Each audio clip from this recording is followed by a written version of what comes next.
Hello guys, it's Lizzy. Just a quick update for you guys first. Well, now IE has officially changed up A-level grades, which means now your grades are not supposed to be lower than the predicted grades given by your teachers. If you have not seen my reaction video to my A-level results, well, I used to have an A for my further maths, but now after they have changed my results, I now have an A star for my A-level further maths, so that's great. Anyway, today I will be reading my personal statement that got me into LSE for economics. I will also be sharing some of my top writing tips. I hope this video can help you if you are preparing for your application this fall. And please don't forget to subscribe to my channel. I upload every Wednesday and Sunday, and let's get right into it. Okay guys, so my first and the most important tip for you guys is that before writing your personal statement, go to LSE's official website and go to your program page and scroll down and you will find accessing your application and click it. And just go down, you will find the section personal characteristics, skills and attributes.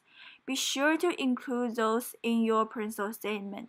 An ability to apply logic, quantitative aptitude, and ability to follow complex lines of mathematical reasoning, an ability to be creative and flexible in approaching problems, an ability to think independently, good communication skills, intellectual curiosity, and motivation and capacity for hard work. These are all the characteristics that LSE wants you to have, so in order for them to accept you, you have to show those characteristics in your personal statement. So my first tip for you is that you have to bear this in mind when you are writing your personal statement. You can never go wrong with this. I will also show you how I demonstrate those skills in my own personal statement. And now let's get back to my personal statement. Well, I started my first draft of my personal statement at the end of August, but I also have friends that started way earlier. They started when they finished all their A-level exams. So you can start whenever you want, just whenever you feel comfortable writing about it. So, just so embarrassing to look at it right now. I haven't read it for so long.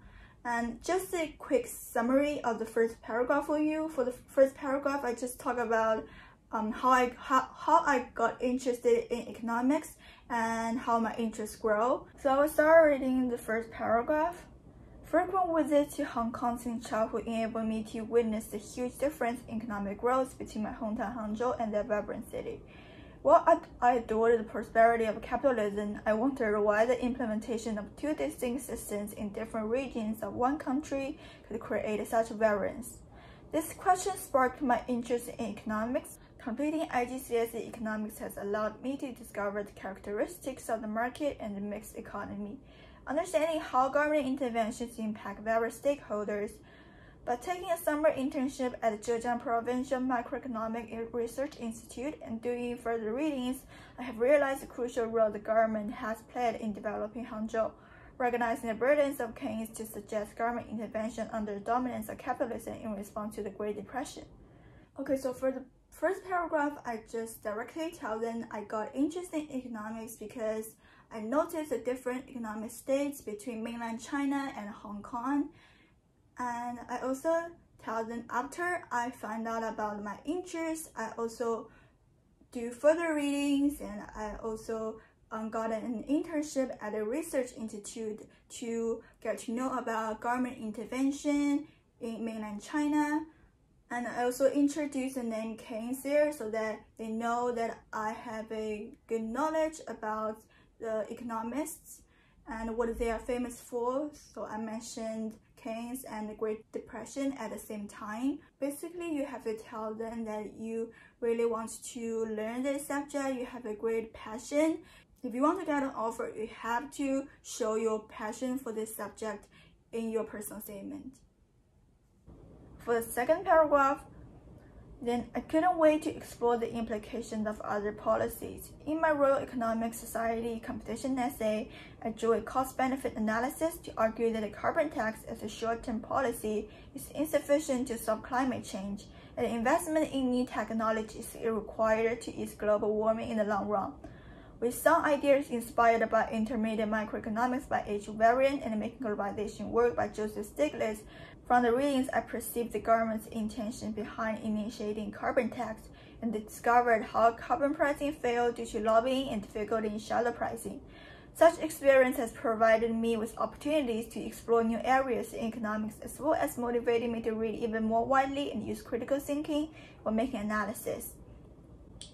Well, for the second paragraph, I try to show my interest in economics. I tell them that I do essay competitions, and I took one experience as an example, the Royal Economic Society one, and I tell them how I constructed an essay for an essay competition. I tell them I use economic analysis such as the cost-benefit analysis, and I also evaluated some policies such as carbon taxes short-term policy, and I also suggest some alternative measures such as investment in new technology. So this part shows my critical thinking ability, and I also hinted that I do further readings. For example, I said I use some idea inspired by intermediate microeconomics and making globalization work. So they will know that I would do further readings in my interest area, and I would also do further readings to expand my knowledge base. Also want to point out that the intermediate microeconomics, the book I mentioned, this is actually in the preliminary reading list from Cambridge's Faculty of Economics. So I don't know whether LSE knows that, but they definitely know that this is a college level textbook. So they will know that I'm willing to do further readings, and I'm also willing to do readings that are beyond my current level. So this proves some of my points in the personal statement that I'm willing to do wider readings. So anyway, this just shows my intellectual curiosity, and also like throw some terminologies in there such as lobbying and shadow pricing. Basically, for the second paragraph, I checked a lot of boxes in the personal characteristics they required.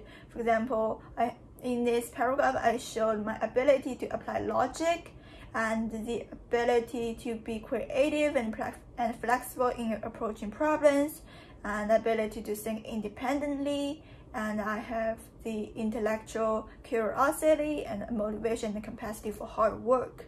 I think the most important things for you when you are writing a personal statement, you have to go back to their official website and check those personal characteristics and see that if your personal statement you're writing are checking those boxes. So I think the most important thing when you're writing your personal statement is that you have to go back to their official website and to see that whether the attributes you showed in your personal statement match the personal characteristics they require. Anyway, I will move on to the third paragraph. So, ever since my first essay competition attempt, I found that seeking clues in literature and building my own opinions on them intrigued me. Studying over 50 research papers based on behavioral economics in the Cambridge Tradition Summer Program, I gained an insight into game theory and a range of fundamental and crucial theories such as the nudge theory. Also, I discovered many of its real-life applications by keeping track of relevant news. For example, supermarket bundle vegetables and meat to nudge consumers into healthy diets. To ease the local environmental problem in Cambridge, I wrote a research proposal on the methods to reduce littering of cigarette butts and trying to design a nudge that fits the EAST model to improve human behavior.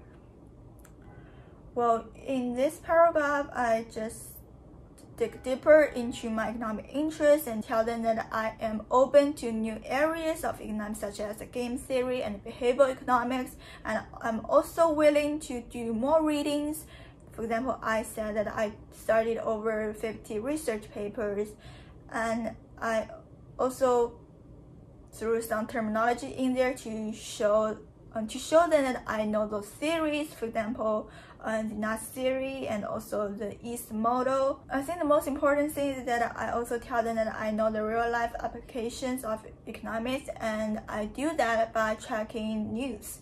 And this tells them that I would care about news and I would apply economics in my everyday life.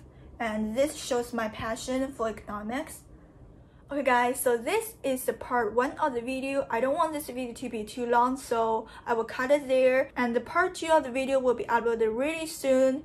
If you like the video, please give the video a thumbs up and comment down below if you have any questions. I will try my best to answer those and I will help as much as I can. And be sure to subscribe to my channel so you won't miss part 2.